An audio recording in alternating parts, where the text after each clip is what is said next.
everybody, welcome to the channel Shubham पाठक, जहाँ पे मैं आपको पढ़ाती हूँ क्लास 10 की साइंस और क्लास 10 की सोशल साइंस। आज का वीडियो होने वाला है आपके लिए बहुत ही हेल्पफुल। नंबर 1 में आपको डे वाइज स्ट्रैटेजी बताने वाली हूँ, उसके बाद मैं आपको डूज एंड डोंट्स बताने वाली हूँ फाइनल प्रिपरेशन के लिए, और साथ में मैं देने वाली हूँ आज की वीडियो में ही आपको बहुत सारे free resources. So don't forget to watch the video completely because it is going to be a one stop solution for you. So without wasting any time let's dive in. हमारे पास science के exam के लिए कितने दिन है? So we have 26 की evening, then we have 27th, we have 28th, we have 29th क्योंकि ये साल लीप ईयर है, एंड साथ में हमारे पास है 1 मार्च का दिन भी, और 2 को हमारा साइंस का एग्जाम है। तो आज के दिन से स्टार्ट करते हैं विच इज 26 की इवनिंग। आज आपको 2 चैप्टर निपटाने हैं बच्चा। एक है आपका लाइफ प्रोसेसेस जो अभी तक आप साल में कई बार पढ़ चुके हो, तो it is going to be really smooth for you, और दूसरा चैप्टर है आपका ह्यूमन आई। दोनों ही चैप्टर को आपको 3+2 में निपटाना है, यानी कि लाइफ प्रोसेसेस में आपको लगाने हैं 3 घंटे और ह्यूमन आई में लगाने हैं आपको 2 घंटे। दोनों ही थ्योरेटिकल सब्जेक्ट्स हैं, लेकिन दोनों में इंपॉर्टेंट डायग्राम्स भी हैं, तो चैप्टर के साथ साथ आपको डायग्राम्स भी निपटाने हैं। अब बात आती है कि आपको पढ़ाई करनी कैसी है। तो ये टाइम नहीं है बच्चा एनसीईआरटी की रीडिंग लगाने के लिए, और इस टाइम पे आपको 3 तरीके के रिसोर्सेज को यूटिलाइज करना है। नंबर 1, या तो आप यूट्यूब वीडियो से पढ़िए या तो आप अपने नोट से पढ़िए। मैंने इस चैनल पे आपको केमिस्ट्री, फिजिक्स और बायोलॉजी की बहुत सारी वीडियोस अवेलेबल करा रखी हैं।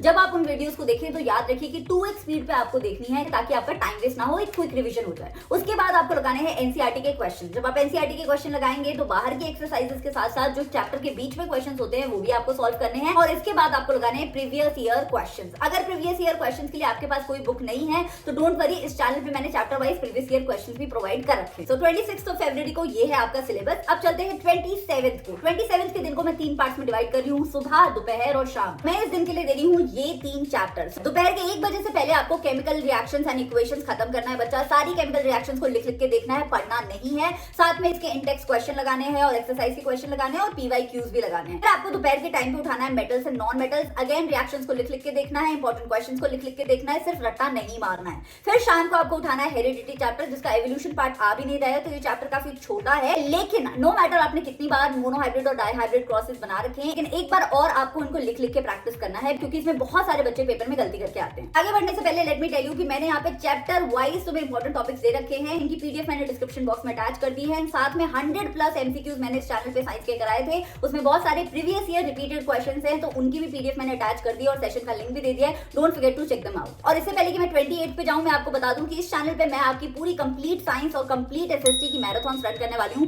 सो don't forget to subscribe to the channel and press the bell icon, ताकि कोई भी वीडियो आपसे मिस ना हो। नाउ लेट्स कम टू 28 को भी मैं 3 पार्ट्स में डिवाइड कर रही हूं, मॉर्निंग, आफ्टरनून एंड इवनिंग, और ये 3 चैप्टर्स मैं आपको दे रही हूं। मॉर्निंग अगेन 1 बजे से पहले आपको इलेक्ट्रिसिटी चैप्टर खत्म करना है, और फिर दोपहर में आपको लाइट चैप्टर खत्म करना है। तो आज ही इनके सारे फॉर्मुलाज की एक लिस्ट बना लो। जब ये दोनों चैप्टर थियोरेटिकली आपसे कंप्लीट होता है, तब आपको बैठ के इनके न्यूमेरिकल्स लगाने हैं, और बाद में जब इनके न्यूमेरिकल्स अच्छे से खत्म हो जाए तो रात को सोने से पहले 2 घंटे में आपको खत्म करना है एनवायरमेंट चैप्टर। बहुत ही छोटा सा चैप्टर है। इस चैप्टर की ना तो वीडियो देखने की जरूरत है, ना ही किसी के नोट्स पढ़ने की जरूरत है, सिर्फ इस चैप्टर के क्वेश्चंस लगाने की जरूरत है। अब चलते हैं हम अपने 29 फरवरी पे, जहां पे मैं दे रही हूं आपको ये 3 चैप्टर। आउटडोर ऑर्गेनिज्म रिप्रोड्यूस को आपको 2.5 से 3 घंटे में खत्म करना है बच्चा। इसके डायग्राम्स बहुत ही ज्यादा इंपॉर्टेंट है। फिर आता है हमारा control and coordination. Control and coordination में याद रखना, जब आप एंडोक्राइन सिस्टम के बारे में पढ़ो तो आपको सारे ग्लैंड्स के एग्जैक्ट फंक्शन पता होने चाहिए, और ब्रेन के भी पार्ट्स आपको रटे हुए होने चाहिए। फिर मैं शाम को आपको दे रही हूँ कार्बन एंड इट्स कंपाउंड। बच्चे इस चैप्टर को टफ समझ के जो उसके पहले 3 पेजेस है उन्हें इग्नोर कर देते हैं। प्लीज इग्नोर मत करना, और इलेक्ट्रॉन डॉट स्ट्रक्चर को बना बना के प्रैक्टिस जरूर कर लेना। अब आता है 1 मार्च का दिन। अगले दिन हमारा साइंस का एग्जाम है। हमारे पास बच रहे 2 chapter, acid bases and salt and magnetic effects of current. इन दोनों ही चैप्टर को तुम्हें शाम के 4 बजे से पहले खत्म करना है, क्योंकि उसके बाद तुम्हें सिर्फ और सिर्फ 100 एमसीक्यूज लगाने हैं